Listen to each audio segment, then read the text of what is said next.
Hello po, si Sir Jerry po ulit ito.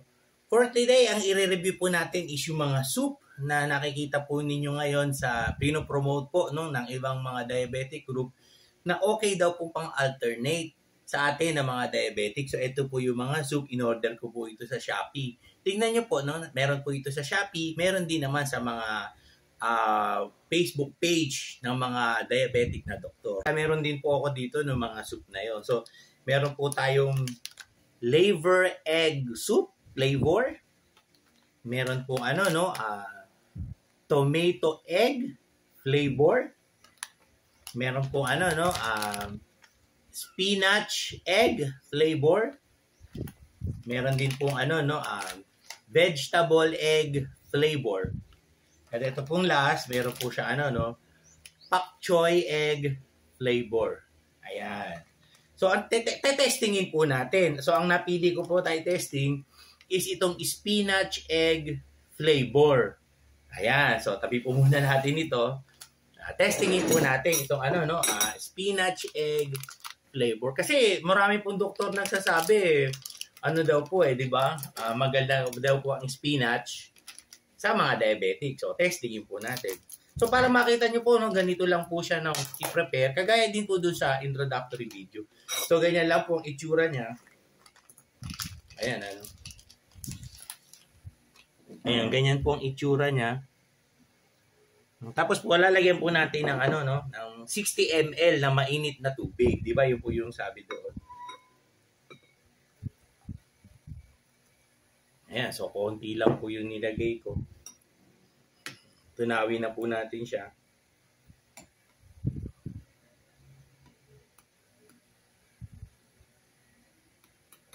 Nasaan ko lang po ito. Ayan, ito po ay spinach egg na soup. Yan, ganyan po ang itsura niya. Ayan, so prepared na po siya. Makikita ninyo. Ganyan po itsura niya. No? Kagaya din po doon sa video na introduction natin. Now, tingnan po natin kung ano epekto po nito sa atin. Kung okay ba sa mga diabetic. Sa ngayon, kunin po muna natin yung aking sugar.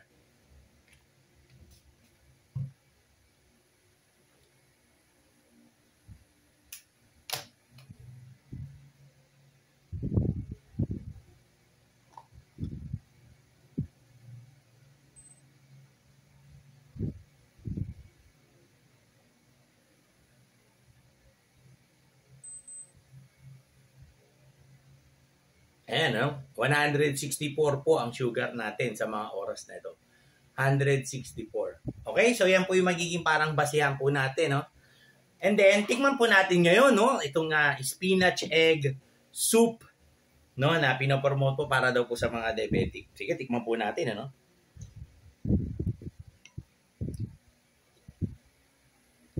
So, wala siyang spinach nga po with egg.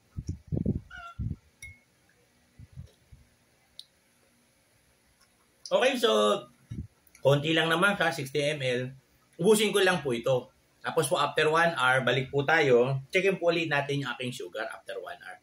Sige, balik po tayo after 1 hour.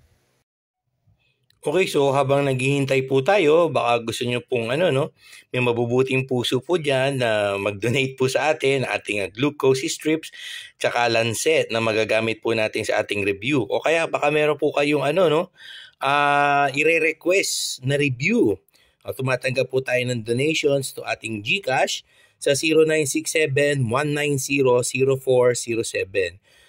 Ang name po natin is Jerry Ivan Gallardo. Doon lang po sa mga gustong mag-donate po para sa ating ikasasucess ng ating review channel dito po sa YouTube. Okay, yan po yung ating GCash number.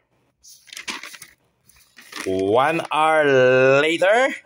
Okay, so lumipas na po ang 1 hour, At ngayon, check naman po natin ngayon ulit ang ating sugar. Kung ano po yung reaksyon ng ating sugar level doon sa kinain po natin kanina na spinach egg soup. Sige, kunin po natin yung aking sugar,